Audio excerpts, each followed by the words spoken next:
Welcome back, Pisces, to 12th House Tarot reading. This is your general reading for the week of March 9th, 2026. Welcome back, viewers, subscribers. Welcome, first-timers. We do a past, present, and future spread with clarifiers for each. Take what resonates, leave the rest. Obviously, my interpretation of what's going on, so,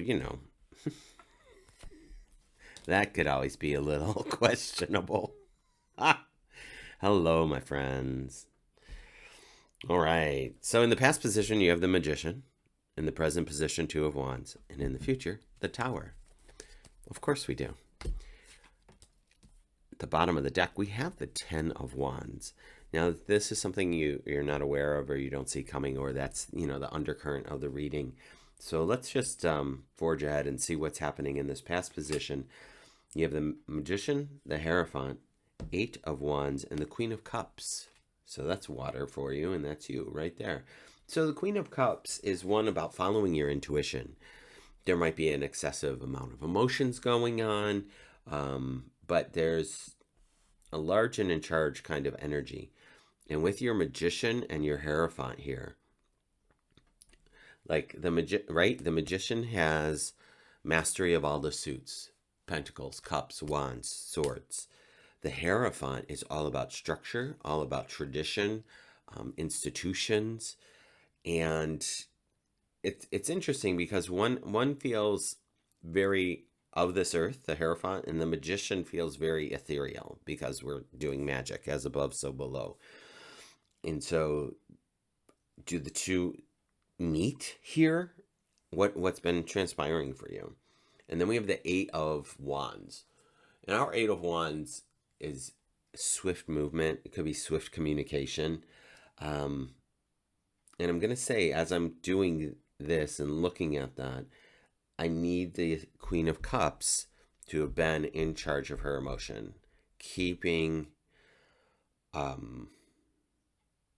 being stoic, if you will. Your stoicism, to sit on the throne and not be rattled by anything. Because it feels like this interesting melding of the two worlds of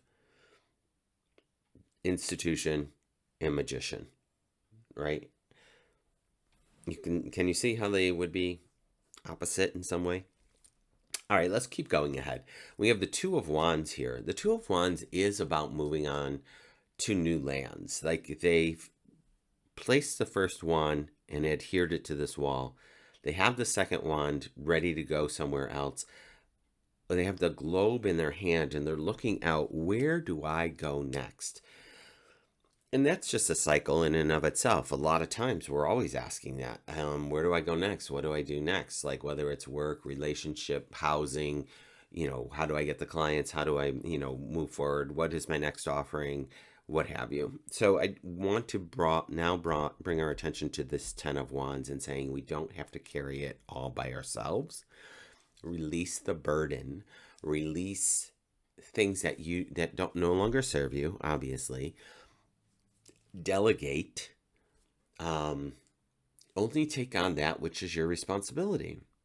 And if you got to make a list over that, then do that. But other people, unless they are dependents, don't necessarily need your energy in that way. We're all adults here. People need to take responsibility for themselves.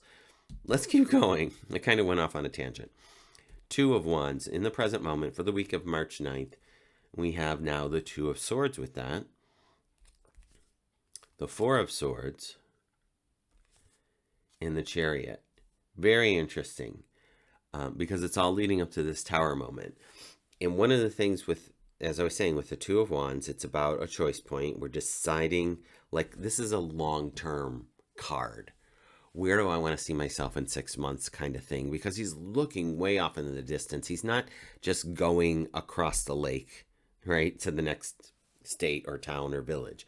He's looking at the world. Where am I going later? In the present moment, excuse me, in this present moment, we have the Two of Swords. Two of Swords is, she's meditating on two choices this or that, right? She's at the water's edge. It's at night. She's blindfolded. The blindfold says that means that you can't see what's coming. Like, what are the choices? You might not be privy to all of them. That would be the time to sit in meditation and ask the universe what else is possible. Show me another solution. Show me another opportunity. Show me another way of doing this. And the universe will show you. It really will. And then you'll have one more thing to compare and be like, oh, because the contrast gives you clarity. Contrast gives you clarity. Is it this or is it that? Well, it's like going to the eye exam. Number 1 or number 2? Do you see the letters better? Okay, now number 2 or number 3? It's kind of like that. So I want you to be able to drop into your heart center and perhaps do this by the water. You're a Pisces. Go by the water, my friends, and drop in your heart space and see what it is that your heart desires. It's going to help you to answer the first card of 2 of Wands, right? They're going hand in hand here. Maybe with this 4 of Swords, that when you are in rest is when the answer is going to come. It often is.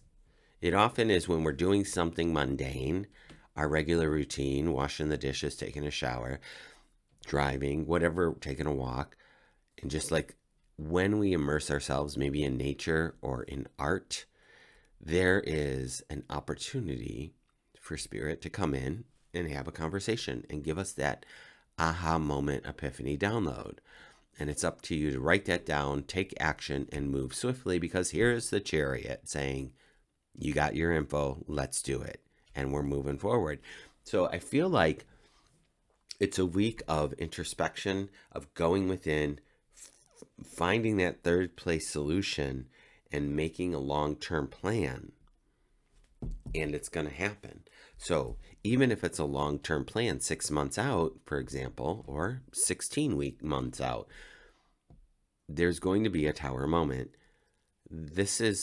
It needs to be shaken to the foundation so we can start over again.